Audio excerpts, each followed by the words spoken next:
بسم اللہ الرحمن الرحیم. P M D C online lecture room میں خوش آمدید. عزیز طلبہ السلام علیکم. میں Miss Samar Khurshid, Urdu lecturer, Peshawar model degree college. عزیز طلبہ، آج کا میرا عنوان سال اول کی درسی کتاب سے منتخب کردہ مضمون سبق نظریہ پاکستان ہے، جسے ممتاز روحانی شخصیت، عالم دین، ماہر لسانیات اور نامور محقق ڈاکٹر غلام مصطفیٰ خان نے تحریر کیا. ڈاکٹر غلام مصطفیٰ خان جبل پور میں پیدا ہوئے. وہیں سے ابتدائی تعلیم حاصل کرنے کے بعد اعلیٰ تعلیم کے لیے علی گڑھ چلے گئے. وہاں سے انہوں نے فارسی، اردو اور قانون کا امتحان پاس کیا. اردو ادب میں آپ نے گراں قدر خدمات سر انجام دیں، جس کی وجہ سے آپ کو سرکاری اور غیر سرکاری اعزازات سے نوازا گیا. بحیثیت محقق، اردو تحقیق کی روایات کو مستحکم کرنے میں ڈاکٹر غلام مصطفیٰ خان کا کردار بہت اہم ہے. انہوں نے نہ صرف خود منفرد اور نادر نمونے ادب میں شامل کیے، بلکہ تحقیقی کام کرنے والوں کی سرپرستی بھی کی. علمی نقوش، برصغیر میں فارسی ادب، ہمارا تلفظ، اقبال اور قرآن، مطالب اقبال، تحقیقی جائزے اور تاریخ بہرام شاہ وغیرہ ان کی اہم تصانیف ہیں. عزیز طلبہ، سبق نظریہ پاکستان کو سمجھنے کے لیے درج ذیل اصطلاحات کو سمجھنا بہت ضروری ہے. تو سب سے پہلے ہم نظریہ کا مفہوم واضح کرتے ہیں کہ نظریہ کسے کہتے ہیں. ہر انسان کی زندگی کا کوئی نہ کوئی مقصد ہوتا ہے. اس مقصد کے حصول کے لیے وہ اپنی سوچ، عقل اور فکر کے مطابق اپنی زندگی کا لائحہ عمل تیار کرتا ہے. نظریہ کسی بھی قوم کے افراد میں اتفاق اور اتحاد پیدا کرنے کا سب سے مؤثر ذریعہ ہوتا ہے. ٹھیک ہے عزیز طلبہ، اب ہم یہ دیکھتے ہیں کہ نظریاتی قوم کس طرح وجود میں آتی ہے.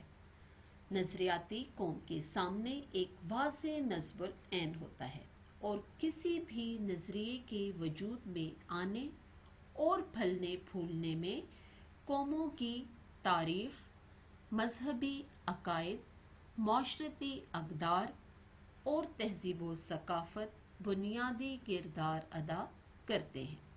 اس کے ساتھ ساتھ وجود میں آنے کے بعد نظریہ ہی اس قوم کے عقائد، اقدار اور ثقافت کا بہترین محافظ ہوتا ہے. عزیز طلبہ، اب ہم اپنے سبق کے اصل موضوع کی طرف آتے ہیں کہ نظریہ پاکستان کسے کہتے ہیں. عزیز طلبہ، جیسا کہ ہم جانتے ہیں کہ پاکستان ایک نظریاتی مملکت ہے جو کہ لا الہ الا اللہ کے نظریے کے تحت وجود میں آئی ہے، جس کو نظریہ پاکستان بھی کہتے ہیں، جس کا مطلب یہ ہے کہ برصغیر کے مسلمانوں کے لیے ایک ایسے وطن کی بنیاد رکھنا جس میں اسلامی زندگی اور اسلامی اقدار کو بنیادی حیثیت حاصل ہو، اور وہاں رہنے والے مسلمان قرآن و سنت کے مطابق آزاد زندگی بسر کر سکے، جہاں ہر طرف امن، اخوت، بھائی چارے اور عدل و انصاف کا دور دورہ ہو.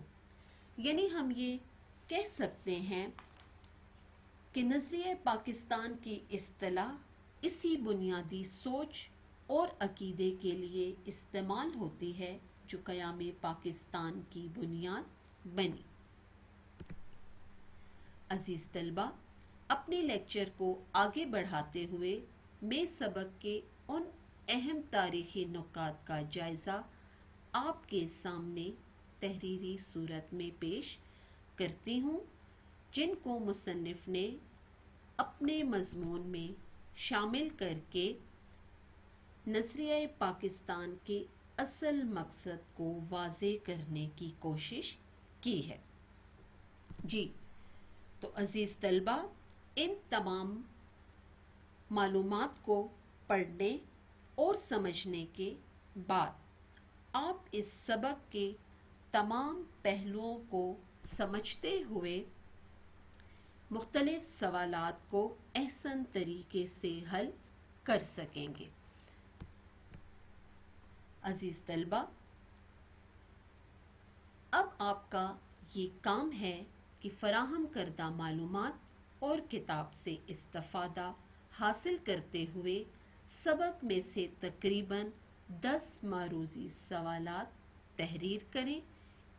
اس کے ساتھ ساتھ اسی معلومات کی روشنی میں تمام مشقی سوالات کے جوابات تحریری صورت میں حل کریں۔ عزیز طلبہ، گزشتہ امتحانی پرچہ جات کو مد نظر رکھتے ہوئے یہ سبق بہت اہمیت کا حامل ہے، لہٰذا سبق کا بغور مطالعہ کرنے اور تحریری کام مکمل کرنے کے بعد بہتر نتائج حاصل کرنے کے لیے آخر میں ٹیسٹ کے طور پر سبق کا خلاصہ اپنے الفاظ میں تحریر کریں۔ شکریہ۔